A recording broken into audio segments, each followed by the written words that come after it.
이것은 1995년 1월 5일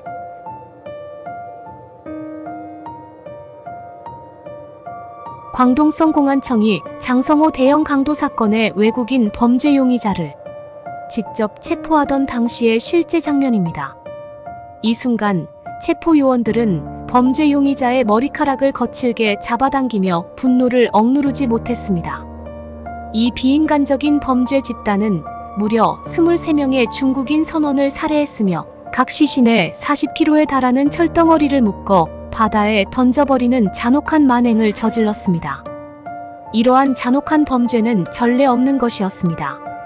수십 년간의 풍부한 경험을 가진 광동성 공안청 형사국장조차 이처럼 끔찍한 범죄 수법을 본 적이 없었습니다.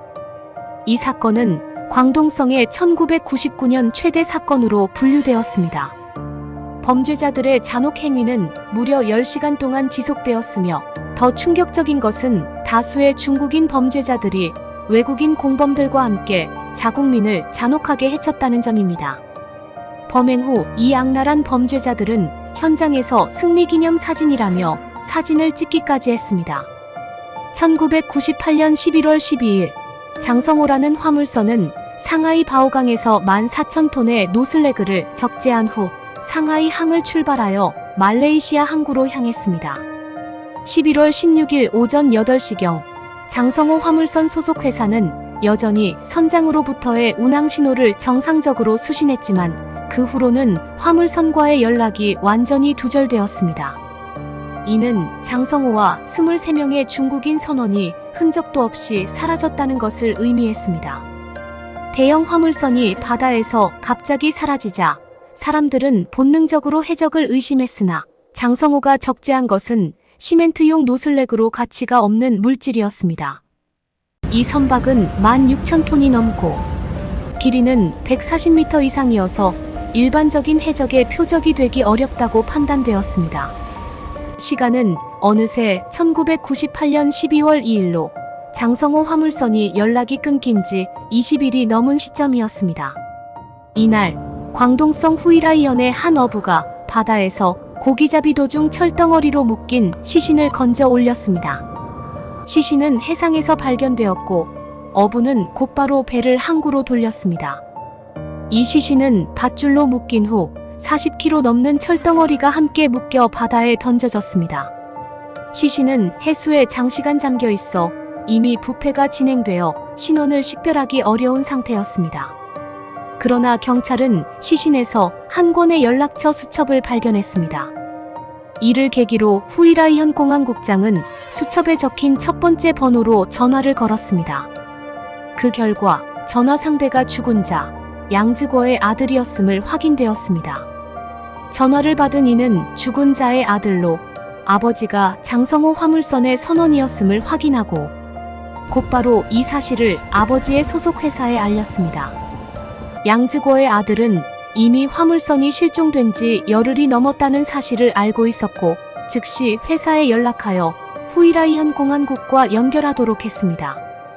회사는 이 사실을 알고 나서 즉시 후이라이현 공안국 및 광동성 공안청에 연락했습니다. 경찰이 발견한 첫 번째 시신이었으며 경찰의 신원 확인 결과 희생자는 장성호 화물선의 기관장이었습니다. 1998년 12월 2일부터 20일까지 경찰은 총 7구의 시신을 발견했습니다. 이들은 모두 실종된 장성호 화물선의 선원이었습니다. 1998년 12월 2일부터 22일까지 장성호 화물선의 선원 시신이 연달아 발견됨에 따라 사람들은 비극적인 사건과 마주해야 할 냉혹한 현실이 점차 드러나고 있음을 직감했습니다. 초기에 광동성 경찰은 장성호 화물선의 신비한 실종이 해적의 공격일 가능성이 높다고 추정했습니다. 발견된 무명 시신은 모두 성공안청에 보고되어야 했고 법의학 검사를 거쳐 처리될 수 있었습니다. 그러나 사건의 진상이 밝혀지자 사건에 관여한 모든 경찰관들은 큰 분노를 느꼈습니다. 해적 범죄는 흔히 해상에서 범행을 저지른 후 육지로 숨어들기 때문에 이런 넓은 범위의 이동은 경찰의 수사와 증거 수집에 큰 어려움을 초래합니다. 그럼에도 불구하고 경찰은 긴장을 늦추지 않았으며 반드시 사건을 해결해 23명의 희생자에게 정의를 돌려주고자 했습니다. 사건의 진행 상황에 따라 즉시 광동성 지도부에 보고되었으며 수천만 위안 가치의 대형 화물선이 신비롭게 사라졌고 23명의 중국인 선원이 잔혹하게 살해되었습니다. 사건의 심각성을 감안하여 광동성 경찰은 여러 부처와 협력해 장성호 화물선이 실종되었을 가능성이 있는 해역을 전면적으로 수색했습니다. 경찰은 곧 화물선의 실종 범위를 대략적으로 확인했으며 그 위치는 중국 남해의 해상임이 밝혀졌습니다. 이 발견은 광동성 공안청의 경각심을 불러일으켰습니다. 이 사건은 다른 면에서 본다면 내륙과 관련이 있을 가능성이 있었습니다. 외국 선박이라면 중국 남해로 진입할 수 없으며 이곳에 시신을 유기할 가능성은 더더욱 없었습니다. 따라서 유일한 가능성은 내륙에서 출발해 중국 남해로 향한 해적선이 장성호 화물선을 납치한 것이었습니다. 이를 바탕으로 경찰은 주민들의 제보에 주목하며 시신 발견 시점과 관련된 수상한 점을 유심히 관찰했습니다. 곧이어 광범위한 조사 결과 경찰은 중요한 돌파구를 마련했습니다. 동남 연해의 한 지역에서 두 척에 버려진 철제 화물선을 발견한 것입니다. 이들 선박에는 강한 충돌 흔적이 있었으며 기술 감정을 통해 이들이 장성호 화물선과 충돌했던 것으로 밝혀졌습니다. 또한 선내에서 시신을 묶는 데 사용된 것과 완전히 동일한 밧줄이 발견되었습니다. 1998년 12월 말 광동성 공안청은 또 다른 제보를 받았습니다. 한 어선이 공안 해경선을 가장해 바다로 나가 이른바 기습 점검을 시행했으나 실제로는 해적 행위를 저지르고 있었습니다. 이 점을 통해 광동성 공안청은 장성호 화물선의 미스터리한 실종과 해적 행위의 연관성을 추론할 수 있었습니다.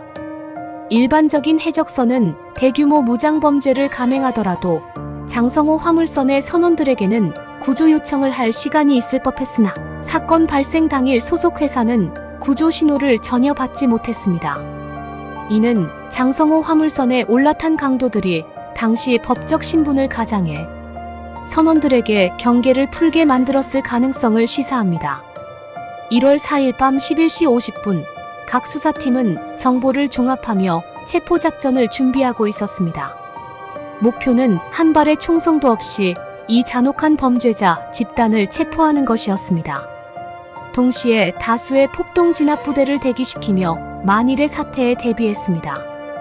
1999년 1월 5일 체포 대상 2호인 장고창이 수사팀의 시야에 포착되었습니다. 지휘부의 명령이 떨어지자 경찰은 마치 하늘에서 내려온 군대처럼 장고창을 성공적으로 체포했습니다. 장고창이 인도네시아인임을 알게 되자 경찰은 즉시 그를 땅에 무릎 꿇게 하고 법의 심판을 받게 했습니다. 그는 장성호 화물선 사건의 주요 공범 중 하나로 선박에서 중국 선원들을 살해한 인물로 밝혀졌습니다. 장고창을 체포한 후 다른 공범 체포 작전이 이어졌습니다. 하지만 이후의 체포 과정은 극도로 긴박하고 치열한 심리전과 지략이 요구되었습니다. 경찰은 이 잔인한 범죄자들이 얼마나 많은 무기를 소지하고 있는지 혹은 폭발물을 소지하고 있는지 알 수 없었기 때문에 매우 신중하게 접근했습니다. 경찰은 우선 자신의 안전을 보장하면서 범인을 체포해야 했습니다. 먼저 한 경찰관이 외부의 방범문을 쇠지뢰로 열어 돌발 상황에 대비했습니다. 총구를 위로 올려라. 명령이 이어지는 가운데 수색을 진행하던 경찰은 범인의 은신처에서 예상과 달리 사람이 없음을 발견했습니다. 손이위라는 교활한 범인은 이미 감지하고 자리를 옮긴 상태였습니다. 체포팀은 곧바로 다음 은신처로 이동했습니다. 그곳에서 경찰은 손이위를 급습해 체포했고 그의 침대 시트 밑에서 장전된 권총한 자루를 발견했습니다. 침대 아래 신문지로 감싸인 장전된 엽총도 발견되었으며 모든 종류의 총알이 장전된 상태였습니다. 경찰은 방 안에서 범죄자들이 선상에서 살인을 저지른 후 촬영한 축하 사진도 찾아냈습니다. 손이위는 바로 그 배 위에서 가장 먼저 살인을 저지른 잔혹한 범죄자였으며 다른 공범들에게도 그 과정을 시연한 인물로 확인되었습니다. 1999년 1월 5일 오전 9시 40분, 지휘부는 중요한 새로운 정보를 확보했습니다. 주요 범인인 가옹웨이가 은행에 돈을 찾으러 갈 예정이라는 것이었습니다. 경찰은 그를 체포할 적기가 왔다고 판단했습니다. 오전 11시 40분, 경찰은 은행 대기실에서 가옹웨이를 성공적으로 체포했습니다.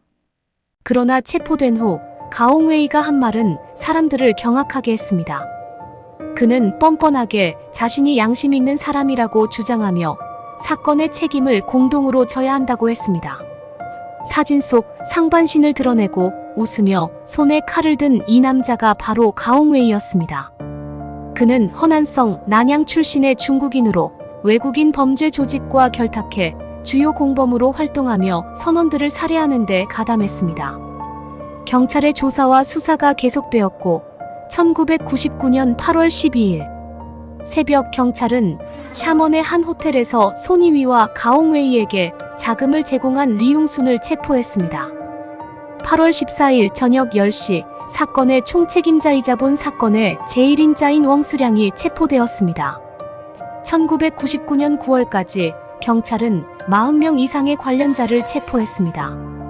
결국 2000년 1월 28일 남중국해에서 세척의 화물선을 약탈하고 장성호 화물선의 중국 선원 23명을 잔인하게 살해한 웡스량과 손이위 등 주요 범인 13명이 사형 판결을 받고 총사령이 집행되었습니다.